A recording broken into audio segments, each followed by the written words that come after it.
anymore. What were you gonna say, Nick? You want to Jason, you more than most are very tapped into this trivia thing we do. Ooh, yes. I'm gonna refill my drink. Thank you, Timothy. I would like to know how you got started in your interests in this thing. Everyone calls it this community. I kind of hate the phrase "this community." Don't know why. I think it's just overused. Okay.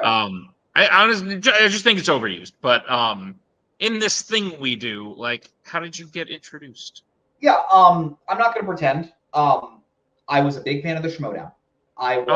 We just talked before you got on. We talked for like a half hour about how we loved the Schmodown, and then they were a bunch of cheaters. But anyway, 100%. Yeah, from like 2015, from when I started watching to like 2019. How'd you find them? Were you like a?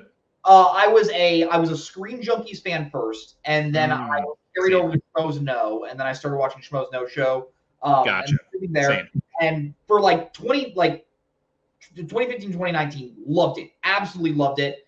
And then I was on a vacation one time, and I was and I heard that certain players had started out in what was called the fan leagues, and talk about a fucking term that I think we all hate now. And I was like, ooh, I kind of want to like figure out what this is. And there was a vacation one time where my whole family was talking about sports, and I was like, I'm just gonna go and just watch something. And I found Multiplex and Full Metal, and Multiplex just had a ton of videos, and I was just like, I'm just gonna start watching and watching and watching. And for 2 years, I didn't sign up to play. I was just like, I just love being a fan of this, and this is the coolest thing in the world.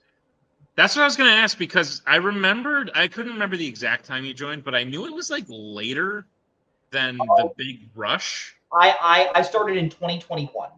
Which confused me, because if you started with the Schmodown, then most people came like in 2018, 2019, 2021, or 2020. 2020 was the big. So obviously, but so you really just were a fan for 2 years. Yeah, no, and like you can go, if you go back and watch my early matches, you can tell I feel like I am playing and I am in the presence of celebrities. It is the funniest shit in the world. Where like I'm asking questions, I am answering questions that are being given to me by Caleb Boatman and Kurt Kolakowski and Redacted and other players, and it is so cool. I'm just like, yeah. That's funny. Kurt Kolakowski just sounds like a famous person, but okay, can we be honest though? Of all of the people in the community, maybe the most nice and most famous. Kirk? Yeah. Dude plays in everything and is nice to everyone. Yeah. Because he's just a good dude. Like, he just is like the best. He's nice, but he doesn't take bullshit either. So like, no, he's just the best. I love that guy. Anyway, because the people that are like Jonah Hill and This Is the End to people, I kind of hate those people.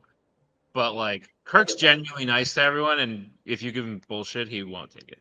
Which Kirk is someone that like if he has a problem, he will let you know. But like, Kirk is one of my favorite people to talk movies with, and he's just such a cool guy. There's a reason why we are doing a podcast together now, and it's so much fun. Nice. Yeah, I heard. I haven't watched the first episode's out, right, Payson? First 2 episodes. Yeah. Okay, I gotta go and watch this. Yeah. Did you ever want to play in the Schmodown, or by the time you decided you wanted to play, had they already started their?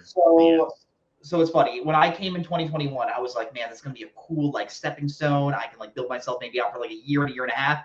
And I was taken in by a lot of people, and they said, I thought all of you guys were still fans of it. And when they said, no, we're not fans, and here's why, and they showed me everything, it was like, I was like, oh, this is a shitty product. And I'm like, yeah. Dude, that's what mine was the same. I'm sure you've heard the story before, but like Tim was trying to recruit me as his partner, and Cody was also trying to do that. And I went to them and said, okay, I'll be your partner, but I'm only doing this to get to the Schmodown. So like, yeah. And even in my head, I was like, ooh, Tim's last partner just went to the Schmodown. So like, this is a good way to get there. And then, but that was before all the cheating and bullshit came out. Yeah. Well, on the Schmodown side, Tim's point. Correct. Not on the Robert side. Yeah. Correct. And I didn't realize until much later that, like, in that conversation, Tim and Cody were sitting there like, this fucking idiot. I don't know that we were doing that. I don't know that you weren't. We were definitely. I remember talking to Cody and saying, like, dude, he's really good. I don't want to lose another partner because of this. Yeah. And it was definitely like a thing of Cody. I like Cody's credit of him being like, trust me, it's gonna be great. And the chemistry was just there from I like Payson, probably, correct me if I'm wrong, Payson, kind of thought that's why everyone was doing this. Yeah, no, a lot of people, have that. I was kind of the mindset of like, why else would you do this if not to eventually get there? So talking to you, Tim, I was kind of like, well, he probably wants to go do the same thing, obviously. Yeah. No, it's so funny when I came into this community, the Shimono did this huge like draft thing where they were like drafting competitors, and that's like where they lost me. Yeah, and they made a very specific point to draft competitors from the fan leagues, from the fan leagues, and like watching this, I was like, why is Caleb Boatman not in this draft? Why is Nick Tuig not in this draft? Why is Jake Marangoni? Why is Brian Michaels? And then coming in, and I was like, these people wouldn't touch that league with a 50 bajillion foot pole. I'll give you a full honesty. I was at that draft. Oh, fair. Okay, my bad. Okay. No, not to be drafted. I was there as a fan. The 2021. Oh, whatever their first one was. Yeah. Their first one. It was right when we started teaming up. So I went to the first one because I lived like close to LA at that point. And I went and watched people get drafted who wound up being cheaters later. That was when Robert was there. And I remember thinking at that moment, like at that event, I was watching it and I was like, I feel like you're going against your product here. I remember thinking, like, I feel like this is a bad step. And the draft is what ultimately started me to not be a fan anymore. The moment that hit me was at the end of the 2018 season was when they started doing the paid stuff. Sure. And I was like, I'm not going to spend money on this. Like, I love this. I love watching this. I wasn't on camera before, but I heard you talking, Payson, about Screen Junkies and Schmoes Know and stuff. And I was a Schmoes Know fan first. And then through Schmoes Know, before they kind of became connected, I really got into AMC Movie Talk. That was well before I was a employee of AMC. Well before.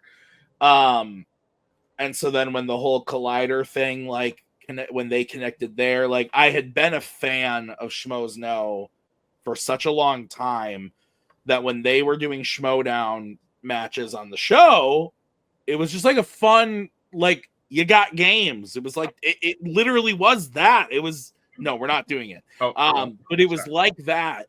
And it was just a fun thing of like, I enjoy listening to these people talk about movies and life and everything. And then they're also playing a trivia thing, and that's fun. And then when they started doing the Schmodown on Collider, it would have been at that point. Yeah. It would have been after AMC Movie Talk. 2016. It was 2016. Is that what it was? Yeah, and where they made it a weekly show. Yeah. So it was just like, it was one of those things where like I loved watching it because I was watching these people already do other stuff. No, absolutely. And to be fair, it got me into a lot of other stuff that I wouldn't have gotten into otherwise. Like, and again, not a fan anymore, but like, I was the biggest Roca fan. Me too. At the time. I loved the Top 10 show. I loved the Outlaw John Roca. Like, loved it. It was like, and there was a moment in 2018 where I remember, so Robert was we had just teamed up in Multiplex, and we had also teamed up in Henry's League, bullshit bullshit Stein. I don't remember what it was called, but it was all terrible. And but Robert had started having those conversations with Schmodown, and like he got close with, like, he was friends with Paul and Chance and them already. And I remember him saying to me, and for all of Robert's bullshit, he doesn't really have a filter. And I remember him saying to me, yeah, I know you're such a huge John Roca fan. And I asked him if he would like record a video for your wedding, because this is when Maggie and I were getting married, like a congrats on your wedding. And he said no, he wouldn't do that. And I was like, oh, so he's an asshole. And that was the moment where I started going like, these people are not what I want to think about. That's like crazy. And then 2019 was when they started doing the paid matches on the Patreon, and I was like, I'm not gonna pay for that. Like I don't have any money as it is. And if I'm gonna spend money on anything, it's not gonna be an extra trivia match that means nothing. Like, and that was when I really got into multiplex. Yeah. And I was like, I'm not gonna pay an extra however much money a month when I'm doing this for free over here with people who are being very nice to me and friendly, and like I'm gonna go do that. Like, what the fuck? Oh, it's crazy. It's so funny because like, so I wish I would have shown the restraint that you did, because I did pay. I was a member of the Patreon. A lot of people did. You don't have to feel bad. Yeah, there you go. But it's so funny you share that story about Roca, because I want to say it was 2 years ago. I was visiting my best friend in Los Angeles, and we were walking through. We were about to go see a new a movie at the New Beverly, and we were like, we got some time. We were seeing The Third Man. Orson Welles is The Third Man. The New Bev is the coolest theater because they Tarantino does such a good job like programming the movies to show there. Third Man is one of my favorite movies of all time. But I saw this comic book shop, and I was like, hey, let's just go to that comic book shop. And I go in there, and Mark Andreyko was just straight up there. I'm just like, oh shit, like he's and I want to say it, but like, props to him. I go up and I'm like, hey, are you Mark Andreyko? He's like, yeah. It's like, hey, I used to watch the Shimoda, and genuinely super nice guy. Super nice guy. I had a good conversation with him, and it was like, yeah, nice to see him. But hearing what Tim just said, it was like, yeah, there were some people that definitely gave off the vibes of like maybe not the best people. Yeah, man. Yeah. And I don't want to judge people I don't know. Yeah. Because I didn't meet that. Like, even the Roca thing, like, it kind of sounds like a dick move, but maybe he was having a bad day. Like, I like to give the benefit of the doubt. But the more live talks they did and like real talk shows they did and stuff like that, the more I got the sense that they kind of thought their shit didn't stink. The biggest thing was when we all went to the live show. So it was me, Cody, Coho, Boatman. No, not Boatman. Boatman wasn't there. Me, Cody, Coho, Jim, Kane, Tim Smith. Yep. We all went to the what? Brooklyn Vale, was he there? No. Okay, my bad. Robert was there. We all went to the live show in Chicago. And we did the top 10 show and everything. And it was definitely a moment where seeing them all interact in real space in front of my eyeballs was very different than watching it on my TV, where it was like, this is a comfort thing that I'm doing because it's something to pass the time and enjoy. And watching these people not give a fuck about me saying, hey, I really like what you do. I have a picture on my phone still to this day of me, Robert, Cody Hall, I believe was his name. Yeah. And then I don't remember his real name, but Cobster was his nickname. Rubacaba? Yes, that's it. Thank you. Pronounce that. I apologize. We took a selfie with them, Nice. And they were super nice, like really nice guys. And then went up to Roka, Nost, don't want to take pictures. Went up to Harloff and out, don't want to take pictures. I'm like, you're a person. You're allowed to do what you want to do. Like, you're allowed to not take a picture with a guy if he walks up to you and says, hey, can I get a picture or whatever. But then the minute Robert Parker walks up to you, hey, Spider, like,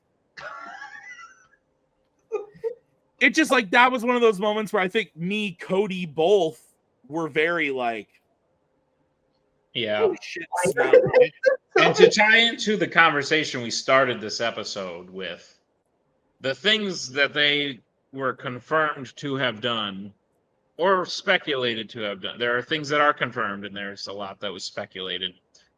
Kind of just confirms to me that maybe they're not the people I want to be fans of. And I only offer that criticism because that is what they were trying to do. They were trying to put a product out to make people fans of them. Mm-hmm. And my assessment is that it didn't work. And therefore, I am not a fan. Is that fair? Yeah, I'm a fan of you, Nick. If I just passed a random guy on the street who's a plumber, and I came on a show and was like, Jim the plumber is a real dick. I went up to Jim the plumber, and I wanted to talk to him all day, and he said, no, I have to get home to my wife and feed my kids, and what a dick for not giving me the time of day. And then Jim's like, dude, my name's Richard. Like, what? Correct. That's uncalled for. But if you are actively trying to gain clout and you're putting on a show in LA and you have a fan base that you regularly talk to and claim to care about, yeah, and then you rig matches and cheaters and things of that nature, I'm not a fan anymore. From what Tim is saying, it sounds like an Almost Famous moment. Like, Almost Famous is one of my favorite movies, and that's an entire movie about, hey, don't meet your heroes, because they're never going to impress you, and you're probably going to be real fucking disappointed. And that's why, to any fans we have out there, we're pretty lame. Oh, we are not exciting people. It's so if we put on a show, a live show, and you came to it one day, we'll take a picture with you. Oh, absolutely. It's like when very different but similar. When I meet people at work for the first time and I get to know that I am the same here that I am at work. I am the boss of my theater, but I am generally the same. Like, I'm a little more serious when I need to be, but on the whole, I'm a pretty loose, hey, let's have some fun type of guy. And when I hear like, oh, Tim is I'm so scared of Tim. I'm like, why? Why? What have I done? The title. And what's that? It's just the title. Yeah, but that's happened here. It's like, oh, Tim, I was so afraid. I thought you hated me. I'm like, why? It's the confidence. What did I do to make you think that I hate Payson, you? do you have insight?